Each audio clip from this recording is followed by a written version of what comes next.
Clarissa, que também conversou com juristas, também conversou com uma ala política. Esse assunto sobre anular alguma coisa que aconteceu, pela explicação do Pedro, a gente compreendeu esse rito. Mas e essa galera que fala assim, não, então agora tem que ser anulado, tem que rever tudo isso. Isso é possível, Clarissa? Bom dia para você, Elisa, Bom Pedro, dia. Basília, todo mundo que está aqui hoje.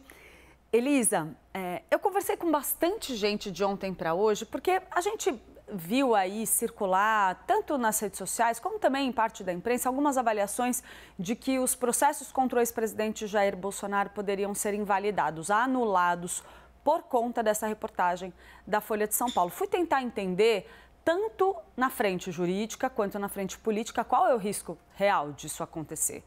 Um ponto fundamental é esse que o Pedro levantou para a gente agora, poder de polícia do juiz eleitoral. Então, Alexandre de Moraes, na condição de presidente do TSE, tinha o direito de fazer essas solicitações de relatórios que estão narrados ali nessas mensagens expressas na reportagem. Mas tem um segundo ponto. Tem uma discussão ali sobre se teria havido algum tipo de perseguição que pudesse eventualmente comprometer a legitimidade dos inquéritos, e isso feito de maneira informal, em trocas de mensagens, seria uma questão. Mas aí o que eu ouvi? Primeiro ponto, não há informalidade concreta da ótica do processo, segundo as pessoas com as quais eu conversei. Por quê? Alexandre de Moraes disse, está tudo documentado, as partes tiveram acesso à informação. O fato de o pedido ter sido feito numa mensagem ou não, os seus auxiliares trocarem mensagens entre eles, não haver o ofício, não quer dizer que esteja tudo sendo feito de caráter informal, porque houve registro nos autos e as partes tomaram ciência. Então, isso, na avaliação de algumas fontes com as quais eu falei, já invalidaria também esse argumento. E tem a questão, Elisa, da relevância do que está sendo discutido. Um dos juristas com os quais eu conversei falou, Clarissa, a gente está falando, até segunda ordem, pelo menos, por exemplo, de uma lista de postagens feitas por bolsonaristas no X. Né? É um conteúdo absolutamente público, que o próprio Alexandre de Moraes poderia ter ido lá, reunido, feito a listinha. Ele pediu para os seus auxiliares fazerem, para anexar isso aos autos.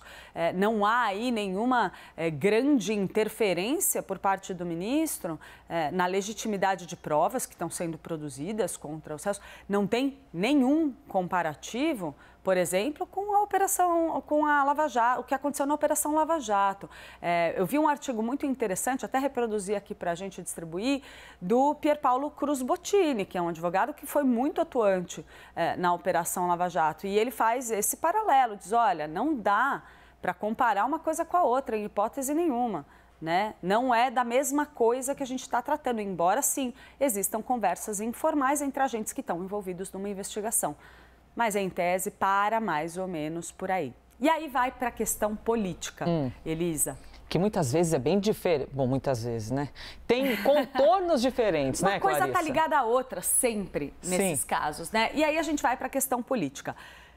Não teve uma fonte com a qual eu conversei de ontem para hoje, foram muitas, nenhuma que tenha me dito que acredita que um questionamento sobre a validade desses processos contra Jair Bolsonaro vá adiante com base no que está nessa reportagem da Folha de São Paulo.